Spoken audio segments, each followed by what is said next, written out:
Barra de Opinión presenta.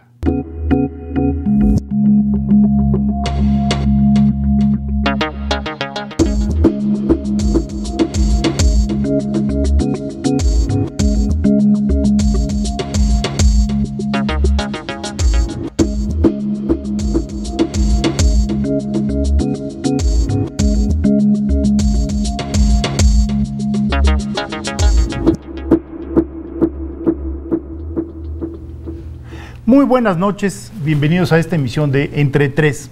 Hoy vamos a hacer un programa atípico en el sentido de que vamos a abordar temas muy diferentes, temas que parecieran a veces no están conectados, como podría ser la ciencia, pero también vamos a hablar de política, vamos a hablar del futuro, de la educación y temas todos que tienen que ver con nuestro futuro. Y un programa así solo es posible porque tenemos a un invitado que lo facilita, una persona que ha sido, entre muchos cargos, ha ocupado la coordinación de la investigación científica en la universidad, la dirección de la Facultad de Medicina en la propia universidad, la Secretaría de Salud y finalmente la Rectoría de la Universidad Nacional Autónoma de México.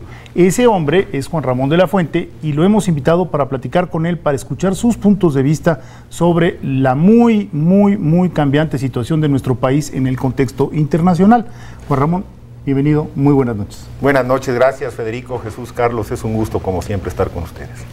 ¿Por dónde comenzamos? Decíamos por lo general, vamos a comenzar por la parte política. Estamos a un mes del proceso electoral intermedio que nos va a facilitar la renovación de la Cámara de Diputados, además de las elecciones locales, y lo que se percibe a un mes de las elecciones es un enorme desánimo.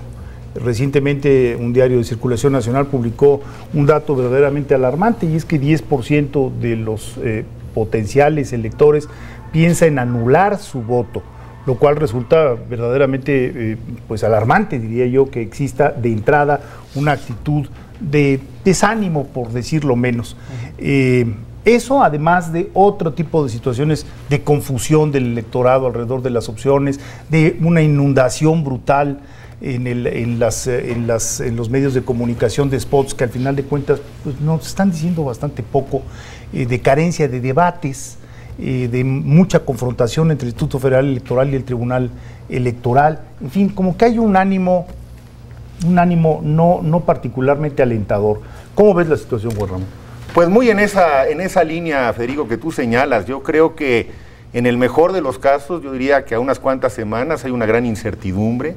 Los pronósticos en general apuntan a que va a haber una gran abstención.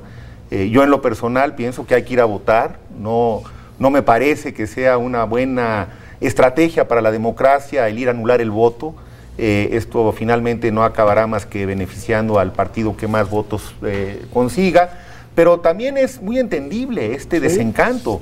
Fíjate, en medio de esta gravísima crisis económica, con los informes recientes que todos hemos escuchado, de la caída brutal del producto en el primer trimestre del año, que se fue mucho más allá de todas las expectativas que se tenían, el problema que tenemos con las exportaciones, la limitante que estamos viendo cada vez más acentuada en la inversión extranjera directa, el problema del desempleo.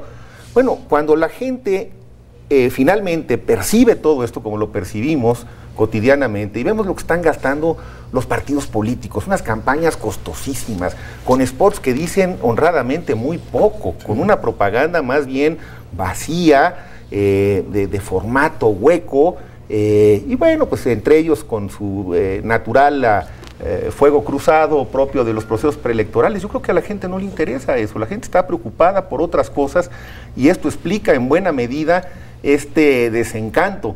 Si algún partido político dijera vamos a suspender nuestras campañas y los recursos los vamos a dedicar para un fondo de recuperación de algo, creo que tendría mucho más impacto que lo que están teniendo en este momento todos los partidos, en términos generales. Yo creo que como tú dices, es entendible ese grito por la abstención, esos números que decías tú, Federico, pero igual que tú dices, me parece que sería el peor error. Porque si no votamos o cruzamos nuestro voto, lo que estamos es validando lo que está sucediendo. Entonces, la democracia en todos los países del mundo es el mal menor. Entonces, ahí hay unas opciones, ¿cuál es la que te parece menos mala? y tratar de incentivar los menos malos comportamientos a través de tu voto. Primero. Segundo, las elecciones intermedias siempre son aburridísimas, porque no queda nada claro que esté en juego. No es la presidencia, que hay un señor o una señora quizá que compiten por un puesto, es muy bien. Muy visible. Exacto. Es la renovación de la mitad del Congreso de la Unión. No va a cambiar el Senado, solo va a cambiar la Cámara de Diputados. Siempre es difícil. Pero sí creo que los partidos y nosotros, como comentaristas, no hemos sido capaces de poner los acentos en los temas importantes que el país se enfrenta y tratar de rescatar lo que están diciendo los partidos y lo que están dejando de decir. Porque yo creo que ese es uno de los asuntos más graves, el hecho de que estamos